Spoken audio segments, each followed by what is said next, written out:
Spectrometry, mass spectrometry को हम मास spectrophotometry नहीं कह सकते। याद रहे, आईआर स्पेक्ट्रोस्कोपी में हमने आईआर रेडिएशन का सोर्स लिया था, तो उसको फोटोमेट्री कह सकते हैं। एनएमआर में हमने रेडियो वेव्स का सोर्स लिया, तो फोटोमेट्री कह सकते हैं, स्पेक्ट्रोफोटोमेट्री। इसी तरह हमने यूवी विजिबल में यूवी विजिबल लाइट का सोर्स लिया, तो उसे हम यूवी विजिबल स्पेक्ट्रोफोटोमेट्री कह सकते हैं। लेकिन मास स्पेक्ट्रोमेट्री को स्पेक्ट्रोफोटोमेट्री नहीं कहते, क्योंकि यहां पर कोई भी लाइट का सोर्स इस्तेमाल नहीं होता। This is only a spectrometer, this can not be called as spectrophotometer. तो ये मास स्पेक्ट्रोमेट्री है, ठीक है। अब मास स्पेक्ट्रोमेट्री की इंपॉर्टेंस क्या है? We can find out the atomic mass of an element. Chlorine का मास कितना है? 35.5। कैसे आया? मास स्पेक्ट्रोमेट्री से आया हुआ, ठीक है। फिर हमें कोई कहता है कि कार्बन डाइऑक्साइड का जो मॉलिक्यूल है उसका मास 44 है, कैसे पता लगता है? इससे मालूम कर सकते हैं। So we can find out atomic mass and we can find out molecular masses. ये हमें किसकी इंफॉर्मेशन देता है कि कार्बन के कितने आइसोटोप्स हैं? 2 है, 3 है, 4 है, ठीक है। क्लोरीन के कितने आइसोटोप्स हैं? तो नंबर ऑफ आइसोटोप के बारे में मास स्पेक्ट्रोमेट्री बताता है। फिर उसके बाद हमें पता लगता है कि कार्बन में कार्बन 12 एबंडेंट है, कार्बन 13 कम है, कार्बन 14 भी कम है। तो रिलेटिव एबंडेंस भी हमें बताता है मास स्पेक्ट्रोमेट्री। तो 4 इंपॉर्टेंस हो गई। एक, we can find out atomic mass, we can find out molecular mass, we can find out the number of isotopes, we can find out the relative abundance of isotopes. अब मास spectrometer में कुछ चीजें होती हैं, वो क्या क्या है? पहला चैम्बर है जहां से सैंपल को इंट्रोड्यूस किया जाता है, उसको कहते हैं इनलेट चैम्बर। दूसरा चैम्बर है आयोनाइजेशन चैम्बर, जहां पर जो गैस ली जाती है उसको आयोनाइज किया जाता है। फिर तीसरा चैम्बर है एक्सेलरेटिंग चैम्बर, जहां पर उन आयंस को तेज किया जाता है, एक्सेलरेट। और चौथा है एनालाइजर, जिनमें उनको सेपरेट किया जाता है, ठीक है। फिर उसके बाद डिटेक्टर, जहां पर डिटेक्ट किया जाता है। जब डिटेक्ट करते हैं तो वैल्यूज बहुत कम होती है, उन वैल्यू को मैग्नीफाई करने के लिए वैल्यू को ज्यादा बना के करते हैं, किससे? एम्पलीफायर से। वही वैल्यू मल्टीप्लाई बाय 1 लाख करके हमें पता लग जाता है कि उसकी वैल्यू क्या है। तो एम्पलीफायर उसको ज्यादा करके बताता है और रिकॉर्डर हमें ग्राफ बना के बता देता है, और ग्राफ से हमें पता लग जाता है कि असल में वैल्यू क्या है, आइसोटोप्स कितने हैं और कितनी एबंडेंस है, ठीक है। तो ये सारे इंस्ट्रूमेंटेशन है, inlet chamber, ionisation chamber, accelerating chamber, analyser, detector, amplifier and अब हर एक अपना काम है, देख लेते हैं। ये है पहले चैम्बर का इनलेट चैम्बर। अगर हमने लिया है क्लोरीन गैस, तो क्लोरीन गैस हमने ली है, उसको यहां से इंट्रोड्यूस कर देते हैं। जब इंट्रोड्यूस किया तो वहां पर मौजूद है दूसरा चैम्बर, कौन सा? Ionisation chamber. आयोनाइजेशन चैम्बर में जो गैस मौजूद होती है ना, उस पे हिट किया जाता है इलेक्ट्रॉन, इलेक्ट्रॉन गन के जरिए। इलेक्ट्रॉन गन से हमने इलेक्ट्रॉन को फायर किया, वो इलेक्ट्रॉन जाके इसमें से इलेक्ट्रॉन को नॉकआउट करता है। जो गैस इंट्रोड्यूस की है वो गैस आयोनाइज हो जाती है। जब गैस आयोनाइज हुई तो इस पे कौन सा चार्ज? पॉजिटिव। इधर से जो इलेक्ट्रॉन निकल रहा है उसके अपोजिट साइड पे हमने लिया होता है एनोड। क्यों? क्योंकि एक तो गन की स्पीड है, एक वहां से एनोड खींच भी रहा है, तो जो इलेक्ट्रॉन यहां से जाएंगे वो जाएंगे कहां पर? एनोड की तरफ। यहां पर इलेक्ट्रॉन मीडियम में रह गए तो जिस गैस से इलेक्ट्रॉन निकला होगा वो गैस दोबारा इलेक्ट्रॉन ले लेगा, तो हमने उस गैस को दोबारा से न्यूट्रल नहीं बनाया। इलेक्ट्रॉन हिट किया, इलेक्ट्रॉन निकल गया, वहां पर चला गया, एनोड ने एब्सॉर्ब कर लिया। This anode is used to absorb the electron. वो जो कैटाइन बन गया उसको आगे भिजवाया जाता है। जब आगे भिजवाते हैं तो वहां पर 3 नंबर है, वो क्या है? Accelerating chamber. वो जब कैटाइन यहां से आता है आगे, तो इससे कौन सा चार्ज? पॉजिटिव। उन पे कौन सा चार्ज? नेगेटिव। ये पॉजिटिव कैटायन उस नेगेटिव की तरफ अट्रैक्ट होगा। जैसे ही अट्रैक्ट होगा तो इसका ये काम होता है कि वो अपने चार्जेस को, एक और बात बताऊं, कि जब वहां पे अट्रैक्ट होता है ना नीचे जाएगा ना ऊपर जाएगा। क्यों? दोनों तरफ अट्रैक्ट हो रहा है। यहां से ये भी अट्रैक्ट कर रहा है, वहां से वो भी अट्रैक्ट कर रहा है। ना ये ऊपर जाएगा ना नीचे जाएगा, बिल्कुल सीधा जाएगा। अब सीधा जैसे ही गया वहां पे जैसे ही पहुंचने लगा तो ये हो गया पॉजिटिव, ये हो गया पॉजिटिव, अगले वाला हो गया नेगेटिव और अगले वाला हो गया नेगेटिव। पहले हुआ अट्रैक्ट, अब होगा आगे रिपेल। क्या हो जाएगा? रिपेल हो जाएगा। पहले नेगेटिव था तो अट्रैक्ट किया, अब पॉजिटिव हो गया तो इसको रिपेल किया। इधर से होगा रिपेल, आगे से होगा अट्रैक्ट। तो एक रिपेल कर रहा है, दूसरा अट्रैक्ट कर रहा है, तो इसकी स्पीड तेज हो जाएगी। इसी वजह से इसको बोला जाता है क्या? Accelerating chamber.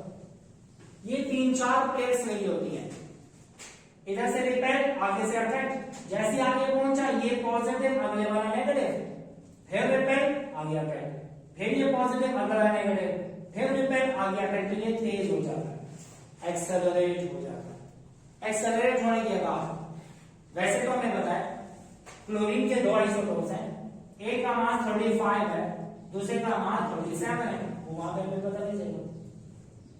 जिसका मास टू चार्ज रेशो,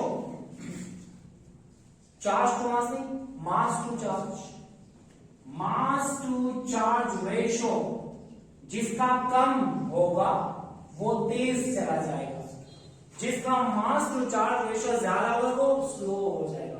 तो मतलब एक्सेलरेट होगा, लेकिन जिसका मास कम वो आगे, जिसका मास ज्यादा वो पीछे। यहां पे आयन थोड़े से सेपरेट हो गए। अब आयन अलग हो गए। फॉर एग्जाम्पल जिसका मास टू चार्ज रेशियो है कम है वो आगे है, जिसका मास टू चार्ज रेशियो ज्यादा है वो पीछे। हो गया अलग। अब एक और काम, अब नंबर है किसका? एनालाइजर का। चौथे नंबर पे एनालाइजर। एनालाइजर में मैग्नेट लगा हुआ है। आपको पता है जितने भी चार्ज पार्टिकल हैं मैग्नेटिक फील्ड में डिफ्लेक्ट हो जाते हैं 90 डिग्री। ये इंस्ट्रूमेंट ऐसा बना होता है कि ये ऊपर गए एकदम से नीचे आया, मतलब 90 डिग्री पे डिफ्लेक्ट हो जाता है। तो जैसे ही वो आते हैं आयन यहां पर, और जिसका मास टू चार्ज रेशियो कम है वो इधर डिफ्लेक्ट हो जाएगा करीब, मतलब ज्यादा डिफ्लेक्ट हो जाएगा। जिसका मास टू चार्ज रेशियो ज्यादा है वो ज्यादा डिफ्लेक्ट नहीं, जो दूर जाके डिफ्लेक्ट हो जाएगा। तो 35 वाला यहां आएगा और 37 वाला यहां आएगा। जिसके मासेस में फर्क था वो अलग अलग जाके डिटेक्ट हुए। जब अलग अलग डिटेक्ट हुए तो यहां पर तो डिटेक्ट हो गए, लेकिन वैल्यू बहुत कम होती है। ये डिटेक्टर ने डिटेक्ट किया, या आयन कलेक्टर भी कह सकते हैं इसको। आयन कलेक्टर ने डिटेक्टर ने डिटेक्ट किया, लेकिन वैल्यू बहुत कम है, उसको मैग्नीफाई करना है, वैल्यू को बड़ा करके देखना है। तो हम इस्तेमाल करते हैं एम्पलीफायर। आपने नाम सुना एम्पलीफायर का? वो कम आवाज को ज्यादा करके बताता है। इसी तरह यहां पर भी एम्पलीफायर इस वैल्यू को एम्पलीफाई करता है, बड़ा करके बताता है। और आखिर में रिकॉर्डर हमें ग्राफ दे देता है। 7 नंबर पे कौन है? रिकॉर्ड। तो ये सारा का सारा प्रोसेस होता है, उससे हम देखते हैं क्या बात होती है। इनलेट चैम्बर में कार्बन इंट्रोड्यूस हुआ, आयनाइजेशन चैम्बर में आयनाइज हुआ, यहां पर एक्सेलरेट हुआ, जिसका मास ज्यादा वो पीछे, जिसका मास कम वो आगे। एनालाइजर में सेपरेशन, जिसका मास कम वो ज्यादा डिफ्लेक्ट हो जाएगा, जिसका मास ज्यादा वो कम डिफ्लेक्ट हो जाएगा। समझ आ रही? जिसका मास कम उसका एंगल ऑफ डिफ्लेक्शन कम होगा, जिसका मास ज्यादा उसका एंगल ऑफ डिफ्लेक्शन ज्यादा होगा। समझ आ रही है? यहां पे एंगल होगा कम और यहां पे एंगल होगा क्या? ज्यादा। मास ज्यादा, एंगल ऑफ डिफ्लेक्शन ज्यादा, लेकिन डिफ्लेक्शन कम। अलग अलग है, डिफ्लेक्शन हो गई कम लेकिन एंगल ऑफ डिफ्लेक्शन ज्यादा। ये डिफरेंस ज्यादा हुआ, angle of deflection come. Detector में डिटेक्ट, एम्पलीफायर में ज्यादा होगी वैल्यू और रिकॉर्डर में हमें ग्राफ मिल जाता है। अब ये ग्राफ ऐसा मिला कि एक्स एक्सिस पे मास टू चार्ज रेशियो है, वाई एक्सिस पे रिलेटिव अबंडेंस है। अगर किसी ग्राफ में 2 पीक्स हैं तो हम कहते हैं 2 आइसोटोप्स। अगर इसके ग्राफ में 3 पीक्स आ जाती है मतलब 3 आइसोटोप है, अगर 4 पीक्स हैं तो 4 आइसोटोप होंगे। तो नंबर ऑफ पीक्स हमें बता दी है नंबर ऑफ आइसोटोप्स के बारे में। नंबर ऑफ पीक्स ये information about number of isotopes. Chlorine के कितने आइसोटोप है? 2, क्योंकि 2 पीक्स है। और इसकी जो हाइट है हमें बताता है एबंडेंस। 35 वाला हाइटेड है, 37 वाला कम हाइटेड है। तो इसका मतलब this is 75% abundant and this is 25% abundant. तो height of peak give information about abundance. Number of peak give information about the number of isotopes. इनके masses को प्लस माइनस करके हम क्या करते हैं? रिलेटिव एटॉमिक मास मालूम करते हैं। मालूम करने का तरीका आता है कैसे? 35 वाला कितना परसेंट है? 75%। तो multiply by 75 divided by 100 plus 37 वाला कितना परसेंट है? 25% divided by 100 multiply and divide करने से आया 35.5 AMU। This is a relative atomic mass of chlorine. क्यों डेसिमल में आया? क्योंकि आइसोटोप्स है, कुछ की अबंडेंस कम कुछ की ज्यादा। इसी तरह नियॉन भी देख लेते हैं।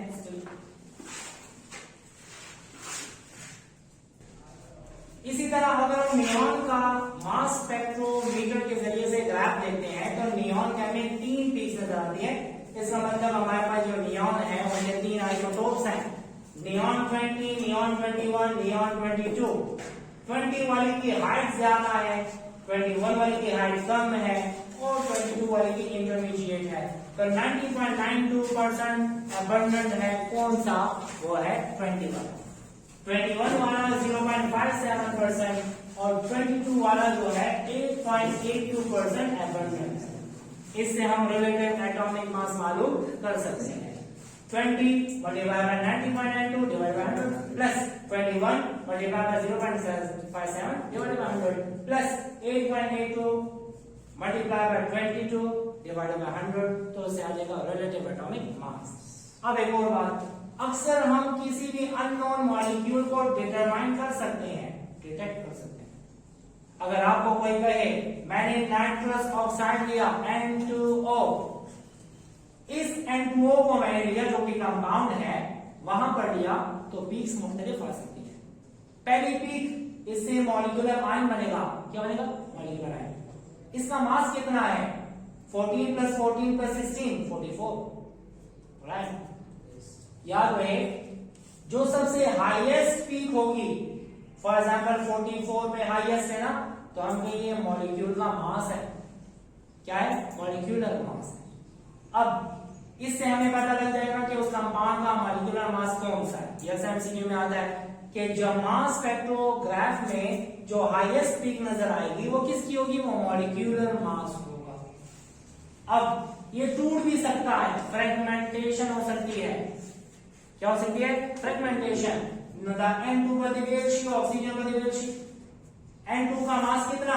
28, ऑक्सीजन का कितना? 16। तो एक आएगा 28 पे और एक आएगा 16 पे। फिर ये भी फर्दर टूट सकता है। तो नाइट्रोजन का मास कितना है? 14। तो एक पीक हमारे पास कहां पर आ सकती है? 14 पे आ सकती है। तो इस स्पेक्ट्रोग्राफ से हम मालूम कर सकते हैं कि कंपाउंड कौन से वाला है। ठीक है? अगर आपको कोई कहे कि फॉर एग्जांपल कार्बन डाइऑक्साइड है, वो भी 44 है, N2O है, वो भी 44 है, क्या ये ग्राफ इन दोनों का है? नहीं। मॉलिक्यूलर आयन तो दोनों का सेम है, लेकिन फ्रेगमेंट्स डिफरेंट है। इसके फ्रेगमेंटेशन होगी तो एक 12 पे आएगा और एक 32 पे आएगा। फिर फ्रेगमेंटेशन तो एक 16 पे आएगा। तो क्या 32 पे है? नहीं। क्या 12 पे है? नहीं। 16 पे है, लेकिन ये दोनों नहीं है ना। इसका मतलब इसका ग्राफ ये वाला नहीं है, इसके वाला ये वाला ग्राफ है। तो हम इसे मालूम करते हैं। अगर आपको कोई कहे CH4 के मास स्पेक्ट्रोग्राफ में क्या होगा? सबसे हाईएस्ट पीक किस पे होगी? 16 ग्राम। फ्रेगमेंटेशन कर देंगे, 12 ग्राम पे आ जाएगी, 4 ग्राम पे आ जाएगी। फिर फ्रेगमेंटेशन हो जाएगी, 2 ग्राम पे भी आ सकती है। ए फ्रेगमेंटेशन भी तो वर्ड ग्रेविटी भी आ सकती है। इसका मतलब so we can find out the molecular mass, we can find out the atomic mass, we can find out the number of isotopes and we can find out relative abundance. ठीक है, thank you so much.